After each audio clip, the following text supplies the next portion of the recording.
Welcome to the Rotary Club of Edina. I'm your host, Josh Sprague, proud president of the #1 club in the universe. I'd like to extend a special welcome today to our club members, interested friends, professionals, and students tuned into today's broadcast, live from the Rotary TV studios in Edina, Minnesota.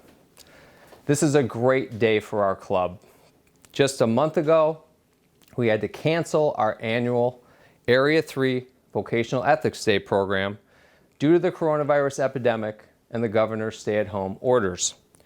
Past President Dan Hallberg and event co-chair Wayne Harmon have been putting this program together since 2008.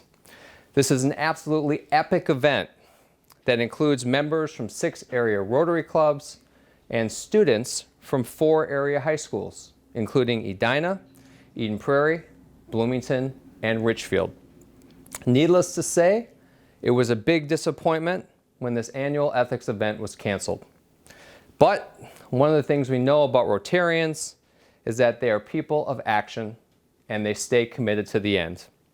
And so here we are, gathered together virtually to enjoy the 2020 Vocational Ethics Day program. And I want to make sure you know there's no one I would rather be with than my fellow Rotarians.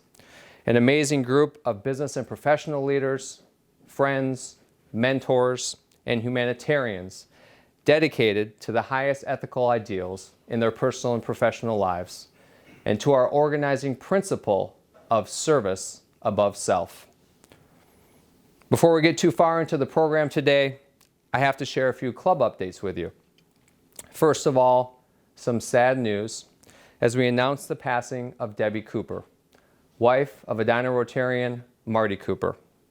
This October would have been Marty and Debbie's 47th wedding anniversary. And so we want to offer Marty and his family our deepest condolences and sympathies.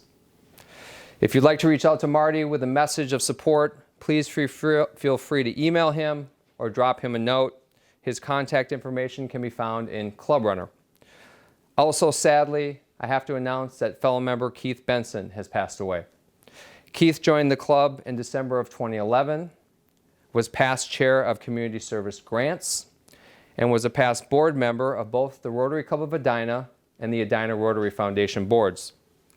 Keith's daughter, Carrie, shared a great picture of Keith on Facebook with these touching words of remembrance that I'd like to share with you. This picture is from our firstborn's baby naming ceremony that turned into our surprise wedding. And here I am talking about how we chose to honor my father in our son's middle name. I love this memory because my dad gave so much to so many. And in this moment, I had an opportunity to tell him that it hadn't gone unnoticed. He was a wonderful man, and I can't imagine a world without him. To the Benson family, again, we send our sincerest condolences. And now, in other news, we finally have a clear path ahead for the rest of May and June's calendar. On the cancellation side, our May 27th offsite vocational day at the Discovery Nexus Tech Incubation Center has been canceled and rescheduled for spring 2021, as the University of Minnesota is closed indefinitely for all non-curricular activities. The good news is that Sam Thompson will be your president at that time. And the bad news is that Mark Jessen will still be the event chair. But in all seriousness, I want to give a shout out to Mark, who serves on the U of M Alumni Board and who helped us pull this event together. Love you, Mark. Also canceled is our May 28th tour of the Walker Art Center and Sculpture Garden, as the Walker is now closed through August. And finally, our June 18th annual picnic has been canceled and rescheduled for sometime this fall, date and time TBA. What we do have on the books for May and June is as follows. On Wednesday, May 6th, we'll have our Zoom Rotary Happy Hour with special guest speaker Shelley Loberg, Executive Director of Explore Edina and President-elect of the Rotary Club of Edina. So that's year 2023-24. On May 18th to the 21st, we'll be hosting 4 Zoom fireside chats, which will all happen virtually instead of at our members' homes. Look for the Zoom side chats registration going out in the next week or two, and don't miss a chance to get to know your fellow members on a more intimate level. Then on Wednesday, June 3rd, we'll have another Zoom Rotary Happy Hour hosted by the Edina Morningside Rotary Club. And then mid-June, we'll be organizing a Zoom game night, which I think is going to be pretty cool, especially if they do trivia. Love trivia. Our thanks goes out to the Social Committee and Chair Renee Harberts for their flexibility and hard work. So again, the Rotary Club of Edina is busy finding its way through these difficult times and developing new ways for members to connect and fellowship with one another. Remember, this year's motto is Rotary Connects the World, and not even a pandemic can stop the heartbeat of our organization, which is built on service and friendship. And now it's time for the invocation.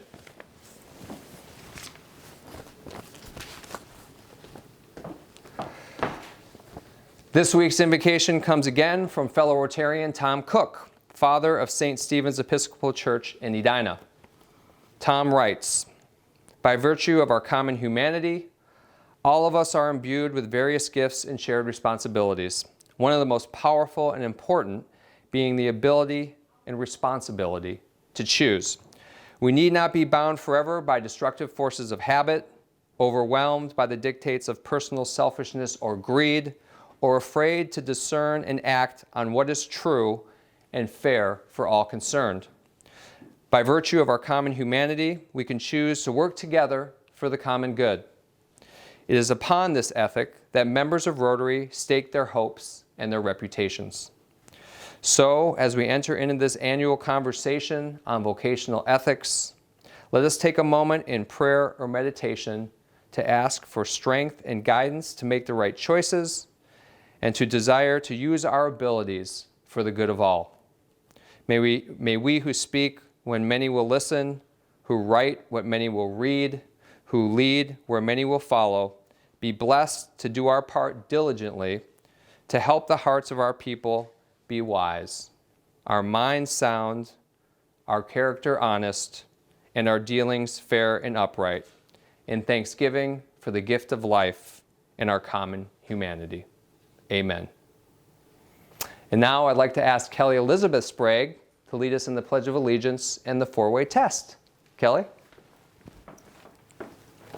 I pledge allegiance to the flag of the United States of America and to the republic for which it stands, one nation under God, indivisible, with liberty and justice for all. Awesome. And now the four-way test of the things we think, say, or do. Is it the truth? Is it fair to all concerned? Will it build goodwill and better friendships? Will it be beneficial to all concerned? Awesome. Great job, Kel. Okay. Time for some Rotary announcements before the program today, and I have the pleasure of welcoming back to the Rotary TV set fellow Rotarian Jean Morrison, who is also the chair of the Rotary Helping Hands program. Welcome, Jean. Hi. Good to see you again. Nice to be back. Nice to have you back. Okay. This has been such an amazing program. It's touched so many people that I've talked to, people that have been called by someone through the Phone Tree program and reaching out. Okay, so you've heard good. So I've heard a lot of positive things, Good. and I think one of the things I realized early was that it wasn't just, it started with the seniors, but it's not just the seniors that need to make a connection. Everybody is Right. struggling in a little different way from the pandemic. Can you Right. talk about what you've seen out there in the field? Okay.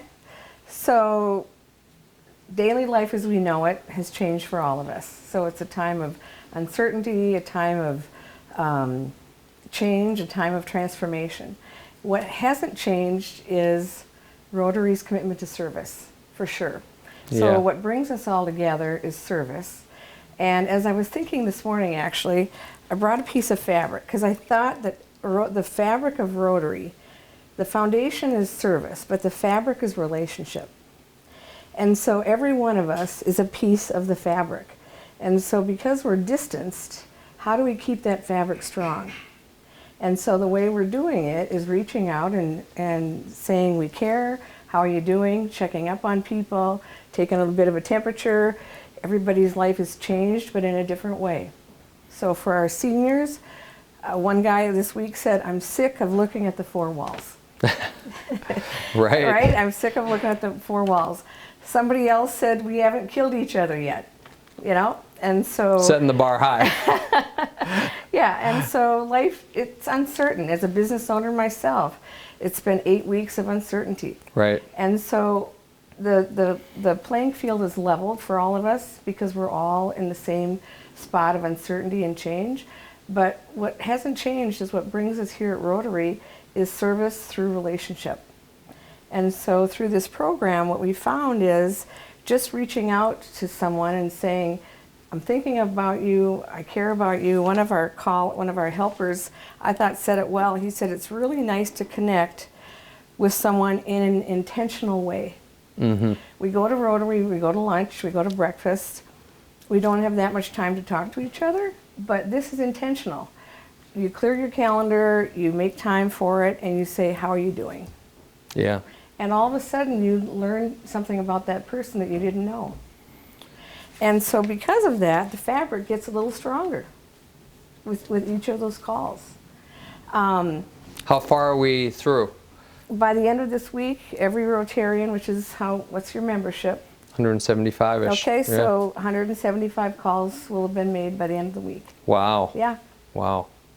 You know, it's interesting you say the fabric is so strong, because as I led this program, I said, you know, not even a pandemic can break what's at the core of Rotary. Right. And for a large club, it's very difficult to retain that many people.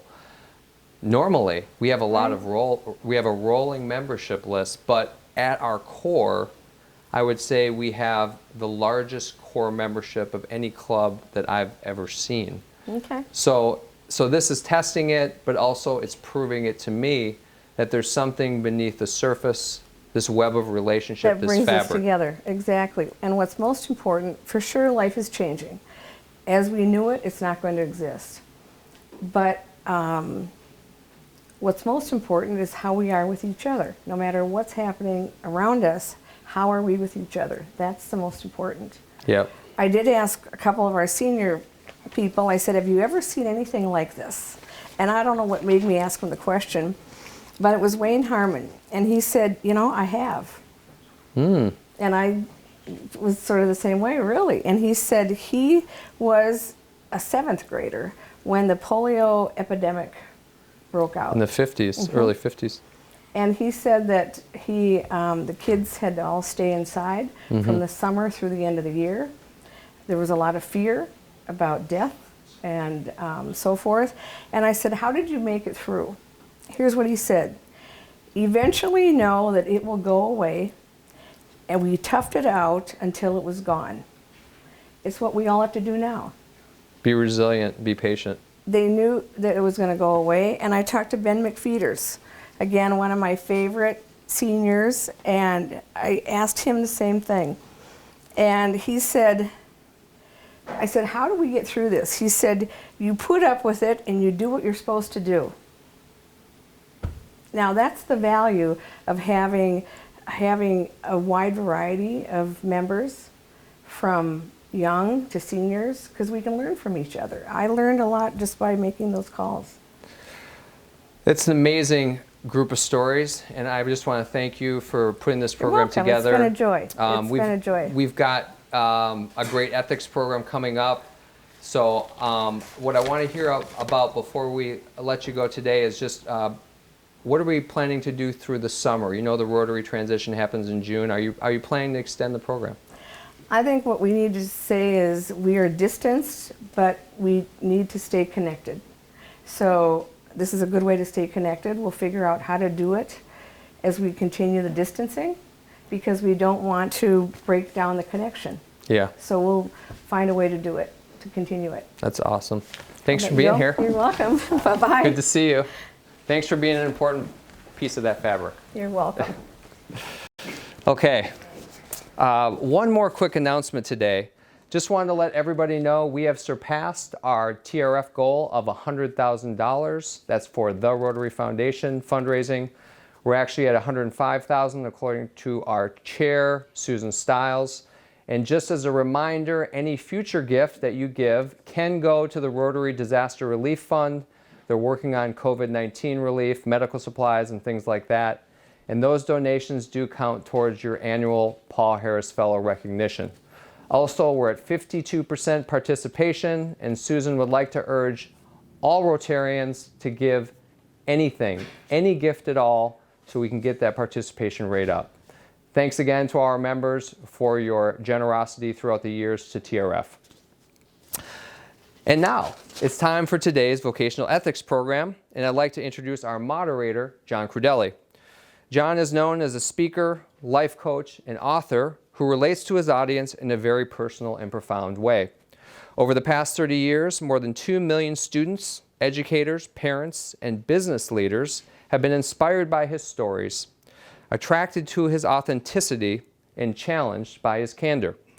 John is a co-author of Making Sense of Adolescence, a contributing author to the Teen Power series, and has a story in one of the popular Chicken Soup for the Soul books.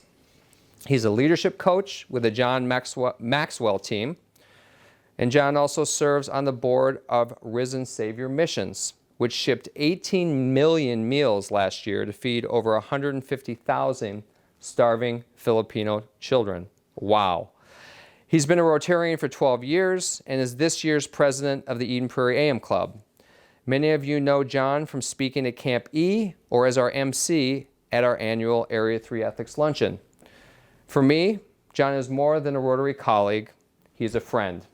He's also a fellow traveler and what I call a roll dog.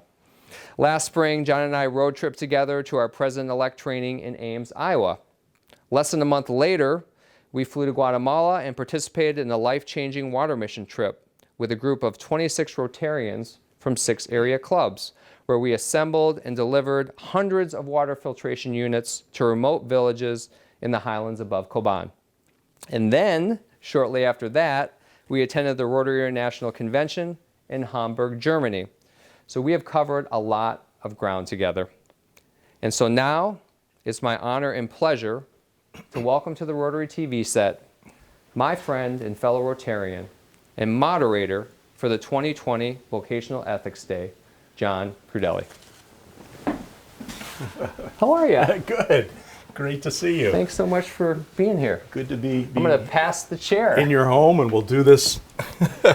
Who knew that PE would stand for Pandemic Elect? Oh my gosh. What a long, strange trip it's been. It is, and here we are today to enjoy some time together. So it's very good to be with you. Thanks, Josh, for hosting, and for the Edina Noon Club for hosting this and making this possible. Again, my name is John Crudele, and I'm going to be taking this journey with you with our guests today.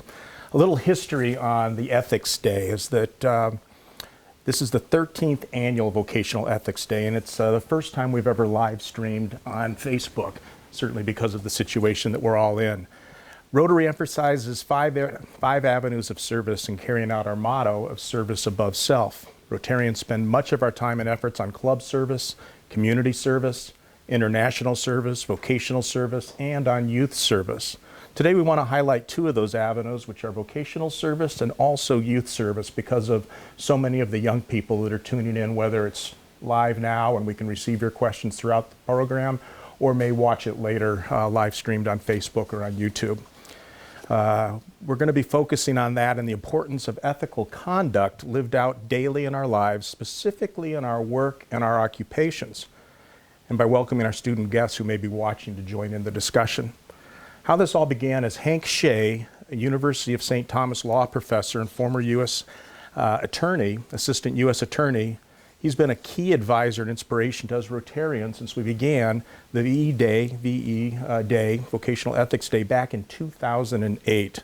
Hank wrote his top 10 lessons 13 years ago to remind us all of the important ethical conduct in our daily activities, whether it's home, whether it's at school, or on a job.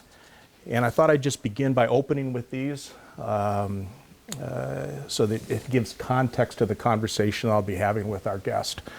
The top 10 go like this. Number 10, when faced with a choice between a right versus a wrong decision, Guard against that first intentional misstep. Lesson number 9, never knowingly sign a false document. Lesson number 8, never compound or try to bury your mistakes. Number 7, do not follow directions from others that you believe to be improper or unethical. Number 6, no matter what your position in your organization, lead by example. Number 5, avoid the perils of willful blindness. Number 4, when faced with an ethical dilemma, seek advice and counsel from others. Number 3, learn to be satisfied with what you have legitimately earned. Greed is a vicious cycle that can destroy you. And lesson number 2, no one is above the law. And number 1 lesson is, above all else, at all times, wherever you live or work, do 3 things. Act with integrity, exhibit courage, and honor your reputation. So with that as a backdrop, let me introduce who our guest is going to be today. John Rubischko grew up in Hutchinson, Minnesota, and by the way, John was with us in 2015. And so 5 years ago, he was our speaker. Life has then moved forward since then, yet the story prior to that remains the same. And so it's a pleasure having met him then to be able to reconnect with him today and for you to also make that connection. He's the youngest of 4 siblings and the youngest of 63 grandchildren on his mother's side. He loved to play sports in high school. He lettered in football, basketball, tennis, and he was named senior captain in 2 of the sports.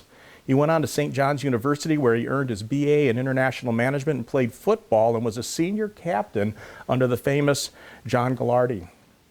He has 2 classes for completion of his master's degree, just 2 classes left in international management from St. Thomas University. So rivals universities that he attended and possibly some of you watching in today.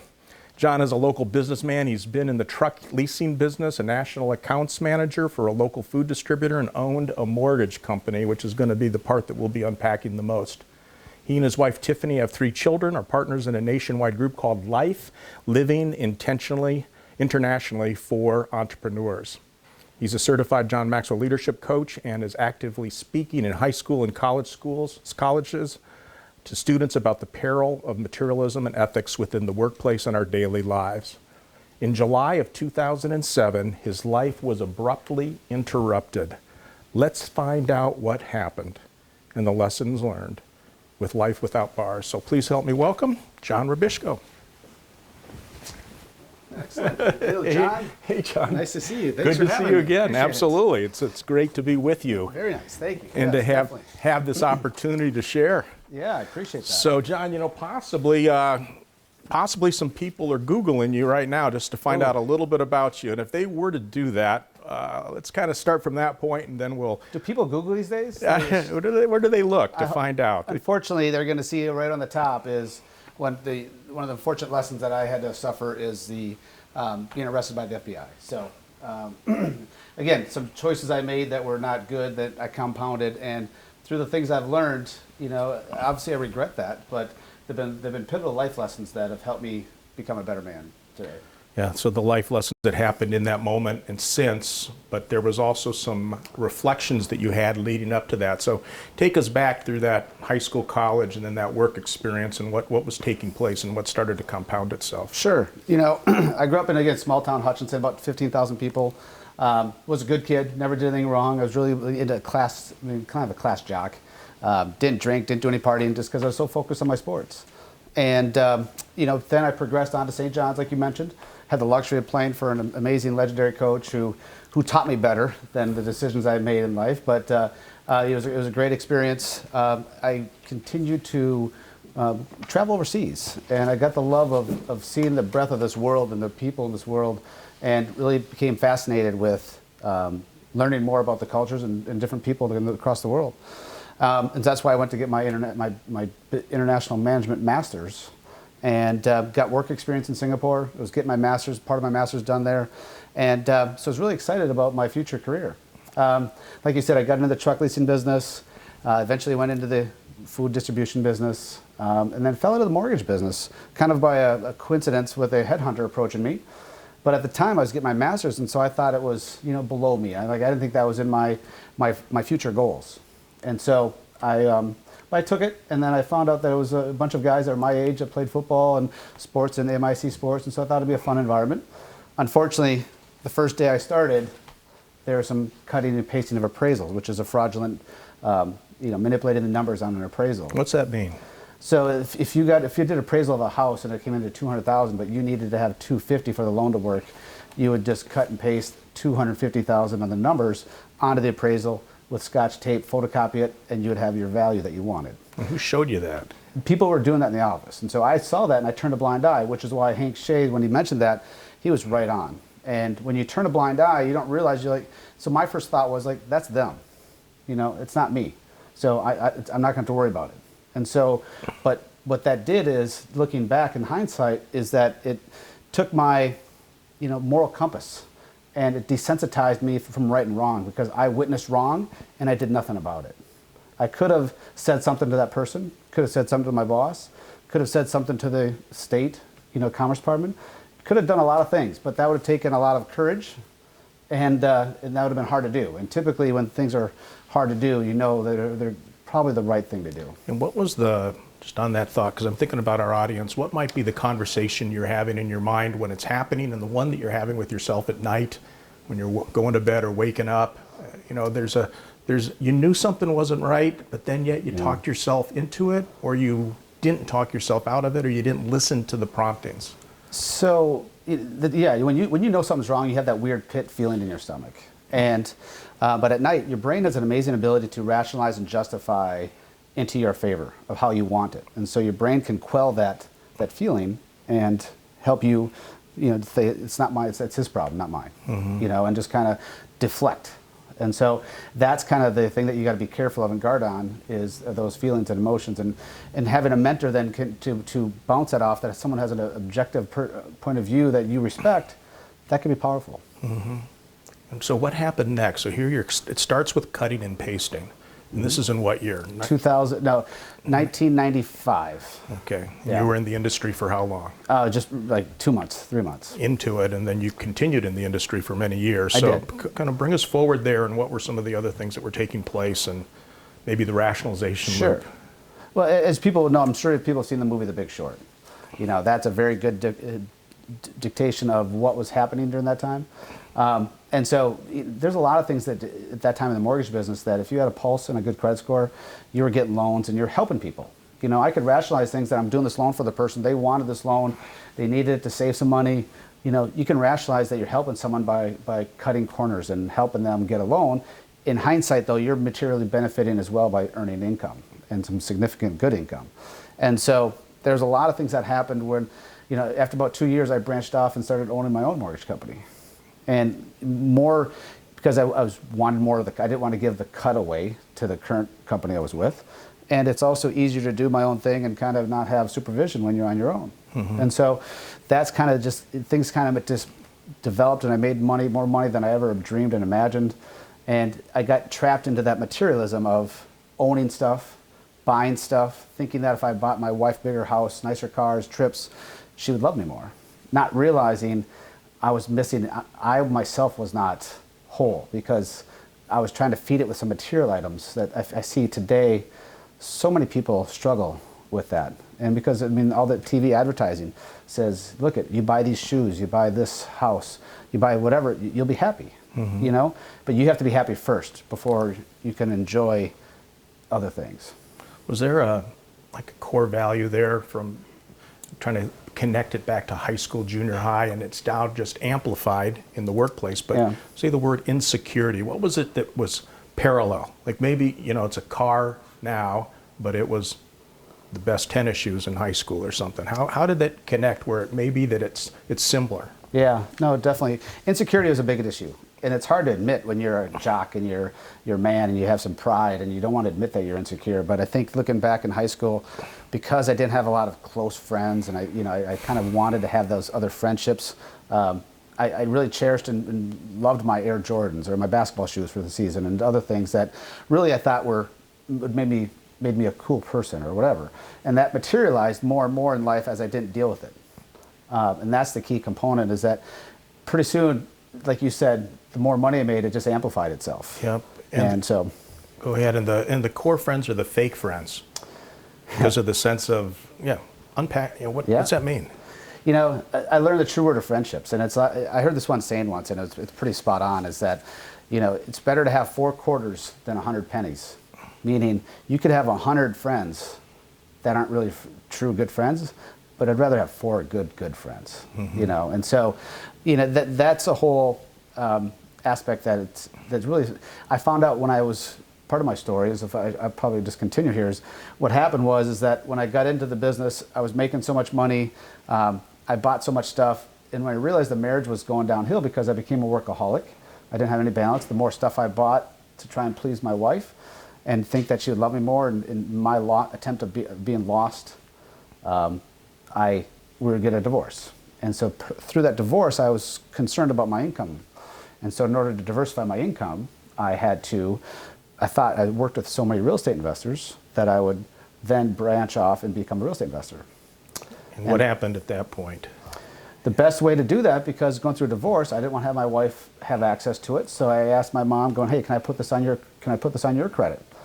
And she was like, she hemmed and hawed and said, no, she wasn't comfortable. She was 70-some years old, and rightly so. She was a conservative by nature, and she didn't want to have that risk on her credit. And I kept on trying to manipulate her, really, and to trying to get her to see my side, and me being in the business for 12, 13 years, that it was okay.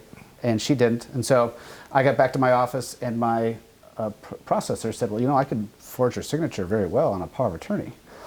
And I paused, and I'm like, really? And she did it, and it looked spot on. I'm like, that's pretty good. I go, that's identical. And so then I got my banker involved, who notarized it, knowingly that it wasn't my mom's, and so I paid him for do that, and I had a power of attorney. And then I went ahead and bought one house successfully, and made $15,000 on each sale, so I made $30,000. I was going to flip it, fix it up, and flip the house and sell it.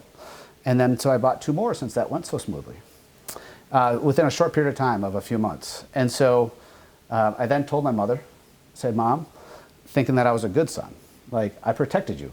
If anything happens, it's going to be on me.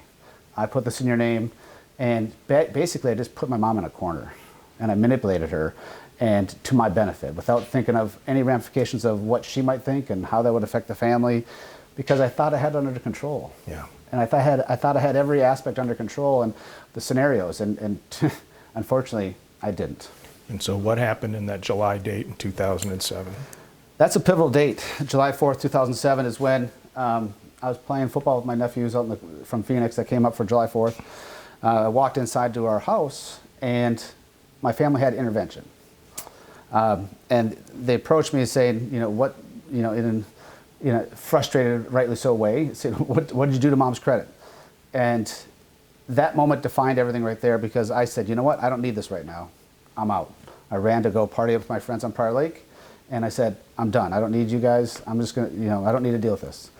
And so I left them no option to go to an attorney, who then suggested to my mom that she file a police report to get it off her credit report.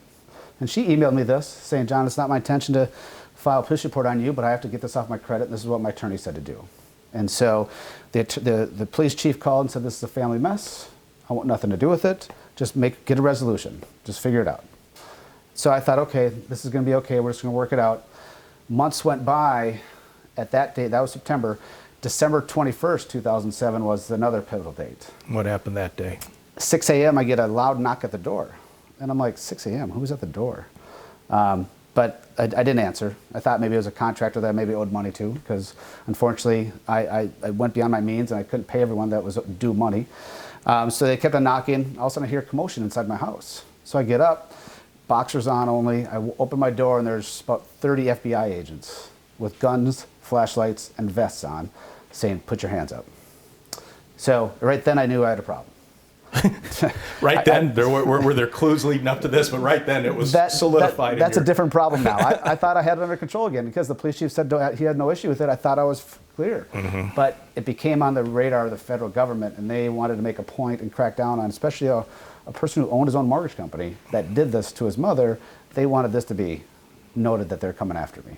Okay. And if you would have acknowledged what happened, what would have this last 4 or 5 months been like? Good point. learning because I cooperated. I went and talked to the FBI, I talked to them, I told them everything I knew. I said, you know what, I didn't think this was that big of a deal. I know what I did was wrong, but I've seen so many people do so much other fraud that it wasn't that big a deal. And so I knew and so then I worked undercover for 2 years with the FBI, and they kind of told me before that I wasn't on their radar. If it wouldn't have been for my mom filing a police report, they would have no knowledge of me. And so looking back, if I would have just said, instead of running from my mom's house, if I would have said, I'm sorry, please forgive me, I did wrong, I didn't intend this to happen, what can we do to fix this? Yeah. But that would have taken guts in a time of people coming at me, and it would have taken courage, and at that time I didn't exhibit that, and I didn't have it in me. And so, but if I would have done that, I would have never have suffered the prison, the embarrassment, and all the other residual consequences. Mm-hmm. By the way, for our audience watching on live stream, this is a time that if you'd like to begin asking questions that you may have, you can just put it in the chat, and we'll be able to share some of those and receive John's input here in a few minutes. So while that's taking place, let's you end up in prison. We've got about 6-7 minutes before Q&A. So yeah, so I got mis-sentenced to a wrong prison in Missouri, and I went to it was a high security low prison. It wasn't a camp, which ultimately is a much lesser type of environment. This high security low prison was brutal. I mean, there's people getting shanked and beat up and stabbed, and it was very territorial, and that's one of the problems with me being a felon now. I get lumped in with all the harsher felons. But every time someone Googles me, like you mentioned before, I get lumped into that now by nature of people. And so, I made some bad decisions that I regret, but it's, I'm trying to make amends and show people that, hey, I didn't intend to hurt anyone. And not that that means anything, but it's still hopefully a there's intention and there's behavior. Yes. People were hurt, but the intention wasn't. So what was the sentence, and then how long did you serve, and then there was a period after that, and let's then look at some of the lessons before and after. Perfect. I got sentenced to 87 months in prison. I was thinking I wasn't going to get that, even close to that, because I was cooperating for 2 years with the FBI. I went to Arkansas, and after 9 months, they brought me back for another trial I had to testify in. And at the same time, they resentenced me for my cooperation. They ended my cooperation, and they gave me credit for my cooperation, which was 30 months. And so it went down to then 58 months. So again, then went to El Paso, Texas, which is another low security prison, and then got transferred to Lompoc, California, the infamous Fast and Furious type prison, and was at the camp there for the remainder of my time until I got a Greyhound bus back home in 2013. Okay. Which I did 6 months in a halfway house in Minneapolis, and then continued to serve the 5 years of supervised release, and that ended in 2018. Yeah, and on supervised release, at lifetime, you're bumping into who? Yeah, it's crazy when I first get back and I'm in lifetime and I'm bumping into my arresting officer, bumping into my probation officer, and I continue to see them on a daily basis. You know, and I have respect for them. They treated me with respect, and I have no issues with them. And it's just, I don't think they see that too often from people they have interactions with, and so it's kind of just fun to say, hey, how's it going? Mm-hmm. Just acknowledge them, and we don't really talk much, but it's funny how life really kind of how it works that way. Mm-hmm. And Mr. Hank Shea, similar. He's on one side with the prosecution and on the other side with the mentorship. Yes. And it's something we respect deeply about him. Let's look at the lessons after and then the lessons before. Lessons after. If I say take responsibility, what does that mean? That was the biggest relief I did in prison, because in prison I was a jailhouse attorney, and I continued to fight and try to win on appeal and challenge my handling of my plea agreement. And so that gave me hope. But then as soon as I kind of just said, you know what? When I took responsibility, I said, hey, I can't keep running, because I was going to look at moving to Phoenix in Arizona, because people wouldn't know me there and hide from things. I said, you know what? I did what I did to put this in front of the judge and U.S. attorney. And once I took ownership of it, it's amazing. I was in prison, but a big weight went off my shoulders, and I felt at peace. Yeah. And so that was powerful for me. So that's a discovery in prison. Before prison, what would you do with that? I'd be a mental case. I'd be like, oh, I was wronged, and I'd be fighting and blaming other people and deflecting and just kind of having that mental toxicity that it's just a lot of people I see, and not that I'm perfect, but I see a lot of people struggle in a lot of those aspects as well, even today with this COVID. So, On the COVID piece, what's something that you've discovered there? yeah. What's a word that comes to mind? You know, having been imprisoned and, you know, now with this COVID-19, we're all basically, like they've said, is that we're in prison now in our own homes, and like a house arrest. And granted, I'd much rather be in my home than in a prison environment, but yet I'm able to just to take things day by day and not get wrapped up on what I'm missing out on and what's taken away from us while we go through this epidemic. And it's been easier for me to process because I've already had to go through it in such an extreme way in my life. And you know, looking at with my wife and some of the friends and stuff, it's hard for them. Yeah. And it's, you know, and it's funny to see that I'm okay with it, but they're struggling, and I don't know how to help them because they haven't been through my shoes, my experiences. The extremeness of that prison compared to what is a stay-at-home request. Exactly. The adapting that goes with it. You are not your condition. What's that mean? See, you know, like you mentioned with Google and me being a felon, and for always will be, that doesn't define me. You know, and so people can judge me, and when people Google me, they form opinions and judge me, but it's not who I am. And they can judge me if that makes them feel better, but it's, you know, I'm just trying to be the best person I can be. Yes, I made mistakes like we all do, and just trying to do the best I can. Yeah. Can't teach decisions. Where did you get that? You know, a prosecutor mentioned that to me, and when we were doing another interview like this, a prosecutor said, you know what, you can't teach someone to make good decisions. They have to practice it because it all matters with the small ones. And so whenever you go through life, you have small decisions that, like I talked before, that chipped away at my moral compass. So that when I got pushed into a corner and a big decision came, since I got away with so many other smaller decisions, you know, it was easier for me to kind of just say, well, I've gotten away with these other ones. Other people have gotten away with these things even worse than I have. The rationalization, justification, it allowed me then the access to take that, cross that line that I knew I shouldn't. Okay. Build self-worth. You know, you just have to, you know what, basically, it's funny. You know, I saw Sean Stevenson and talked about this, and he was awesome, and it resonated with me. Is that he's like, people just want to be loved. And it's not by mom, dad, kids, he said the warden, whoever. It's like, we just want to love ourselves. You know, and I think so many people aren't comfortable in their own skin. They don't love themselves to be just at peace and being at peace at the present right now. Yeah, the past is the past. Hopefully, be hopeful for a positive future, but just, you know, presently right now, just be at peace and love yourself. So that's powerful. Peace in the present, and then moral compass. You know, it's about doing things when no one's watching. You know, it's easy to do stuff when you see someone watching and do the right thing, but every day there's opportunities that you can do small things that can help build character and help build your moral compass. I know it's subjective because we all have different views of what that means, but it's an important thing to do is when just to always be doing the right thing and help out and be considerate of other people and just think about other people and not yourself. Yeah. Here's some questions coming through the Facebook live stream. Perfect. This first one is from Sam Thompson. And now that you're out of prison, can you ever get a mortgage broker's license again? I cannot be in the mortgage broker license again, no. So I cannot get a license in the mortgage broker division or real estate license. So that's unfortunate because I'd have really loved for that, but I'm still helping people fix their credit so they can get a mortgage. I still know a lot about the mortgage business to help people navigate through because I believe financial education is a component that people need help with. Are there a couple other significant things that you can't do because of this that's kind of a life sentence or a life reaction or response to what happened? The last election, I couldn't vote because I was on supervised release. Now that I'm off that, I can vote. So that's a privilege that a lot of people take for granted that I'm looking forward to exercising here this next election. I can't own a gun. I'm looking to get those gun rights back because I'm a non-violent felon. I can apply to get a gun rights even though I'm not a hunter. But you know what?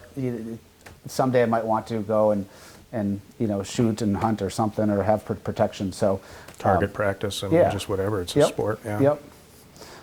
So. Okay.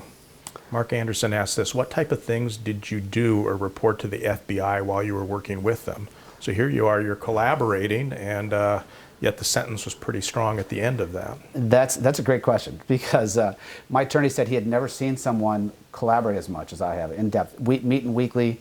What I was doing is trying to get other, because I knew other people in the mortgage business, whether it be realtors, mortgage, title, that were doing stuff that were not legal. And so in an effort to help save my own skin, I was trying to have other people have responsibility for their choices and consequences as well.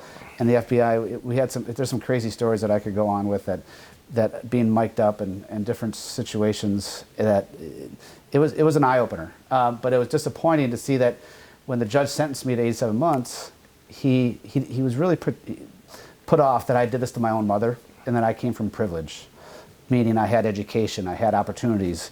A lot of people that don't have that, he could understand making decisions like this. And so he was extra hard on me.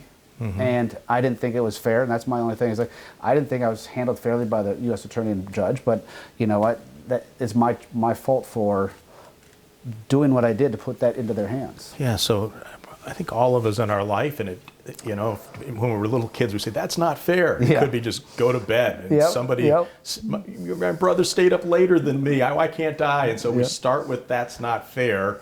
And here it is later on, that's not fair. Can you connect that all the way back? Well, no doubt. It's so true. And it's, life isn't fair. So what's the discovery on that? Life isn't fair. No, life is just not fair. And when we have a choice, though, of attitude, like Charles Swindoll says it perfectly, life's 90% attitude, how you choose to look at something. Mm-hmm. It's 10% what happens to you.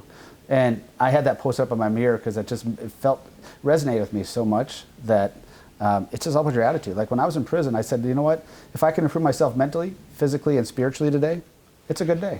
Even if I'm in prison, I had my mind. That's why I like my life without bars is a metaphor for being in prison inside your own mind. Mm-hmm.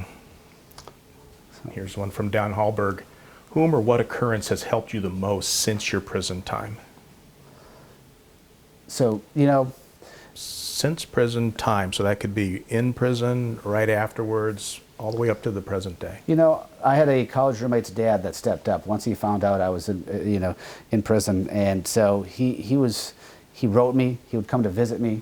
We kept meeting as a mentor afterwards, and so to me, he had nothing, no skin in the game, no reason to do this besides being a good, solid person, and that was pivotal to me because he was giving me that mentorship and leadership that I needed in my life. Of hey, this is what people do when they care about someone, with no strings attached. What's one or two things he said to you that really stuck with you? And in a way, as we listen in today, you're reminding us that people, when something bad happens, we often don't know what to say, so we might say nothing, versus realizing that the few words that we can share or the presence can be so significant in someone's life. What was it that he said for you? What is it that you remember?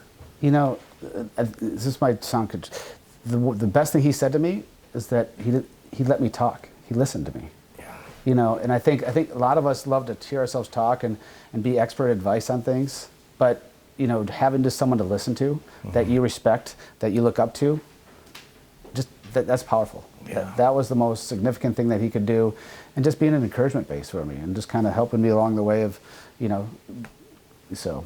That's something. Yeah, we don't have to know the answers to listen. We just need to be present. Yeah, and just be concerned for someone. Absolutely. Nick Bent asks this: how did your family react with the sentencing and your other turn of events? So here they are in the front end trying to do an intervention, and now there's another reality happening. Yeah. Unfortunately, it was hard because I did this to my own mother and infected my own family. And so, obviously my siblings were very mad at why I did this and the harm and pain I caused them. I had to come back and ask for forgiveness. I wrote them letters apologizing, but talk is cheap. And I think it's done by actions over a period of time. That's when I see people today and they say stuff, and it's like, in prison there's an adage of believe nothing you hear and half of what can be proved, because talk is just talk. People want to be valued, seen by actions. And so I've had to prove that I wasn't trying to hurt my mom and everything else and make up for those amends. And that's not easy to do, and I'm sure there's still some residual animosity. Yeah. Has some been repaired? Yes, definitely. Definitely. Yeah. And it's been how many years now? Well, 7 years, 8 years since I've been out. Yeah. And it began while you were there. Yes. The writing the letters. Josh Sprague asks this: what was the first time you heard that inner voice telling you something was wrong with what you were doing? How did you rationalize it? The first time would be hard. You know, I remember the time when I did the power of attorney with my mom. Man, my stomach was turning, and I just had that stomach gut wrench, and was kind of sweating and not sleeping. But yet, I thought that I had a plan to overcome the possibility of not really knowing what would happen, but I thought I had it under control. And one of the things that people feel like they have things in control in their life. Mm-hmm. And that's just not a reality, because there's things that can happen beyond your control, which is why I love saying, live in the present. Just, you know, you can't control tomorrow. So control what you can today. Yeah. And that really ties in with this next, and I think possibly final question here, and it's from Mark Anderson, and really relating this to the audience that's watching or will be watching as well, along with those Rotarians. What message about making decisions, this is from Mark Anderson, what message about making decisions can you share with high school students? You know, high school is a tough time. You know, I'm not gonna lie, it wasn't easy for me. But, you know, just speaking your mind, not going along with the flow, and not just always going along with the group of friends that you might not agree with. There's a way to respectfully just speak what you think and air it out, because I know today, when I have someone that kind of says something contrary to what I want to do or think, I actually respect the person if they do it with me in a tone that's appropriate. But it's hard when you're young like that to see that. But it's once you start to learn that you garner more respect from your friends when you are, you know, just believe in something other than just following the crowd.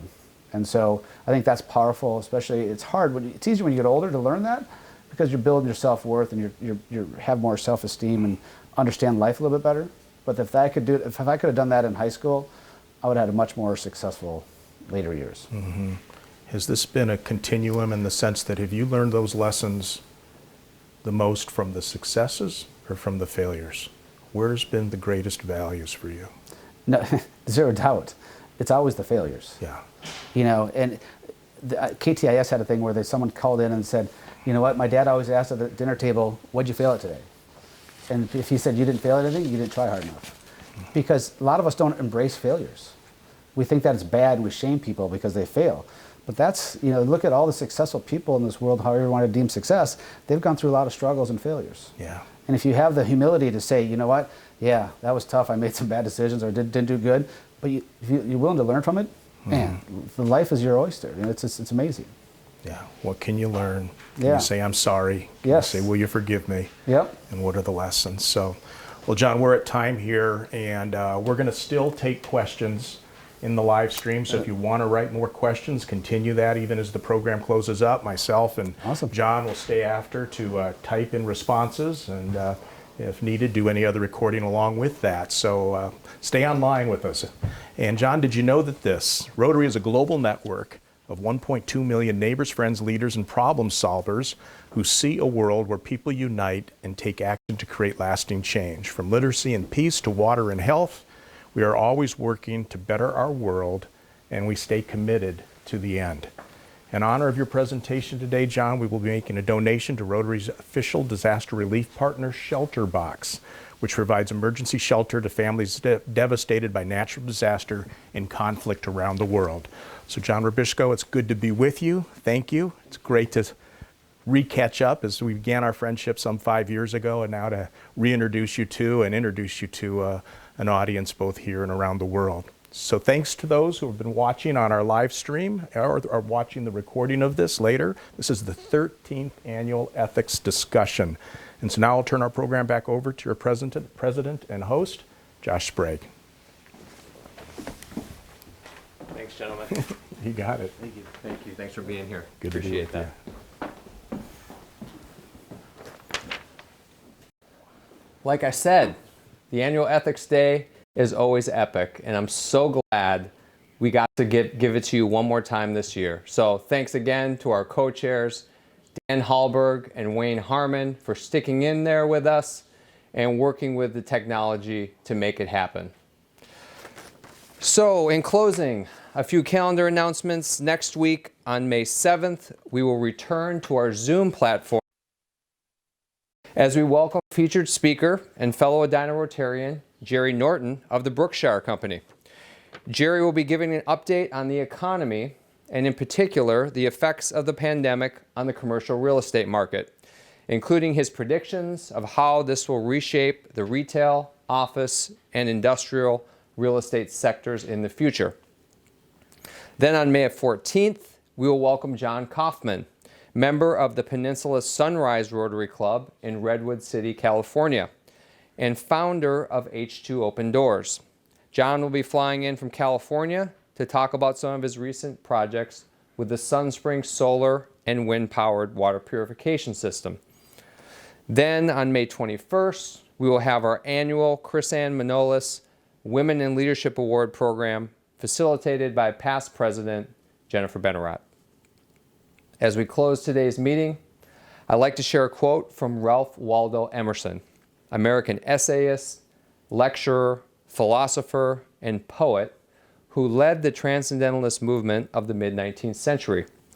Emerson was seen as a champion of individualism and a prescient critic of the countervailing pressures of society, and disseminated his thoughts through dozens of published essays and more than 1,500 public lectures across the United States.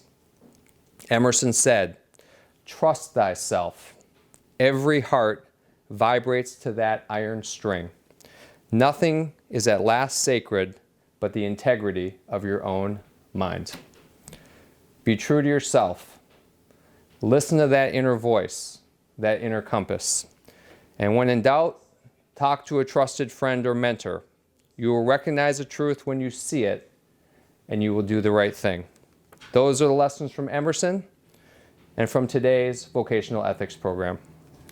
As you go about your week, remember that together we see a world where people unite and take action to create lasting change across the globe, in our communities, and in ourselves, as Rotary pursues its mission to connect the world in meaningful ways. Be safe, be well, and have a great week. Meeting adjourned.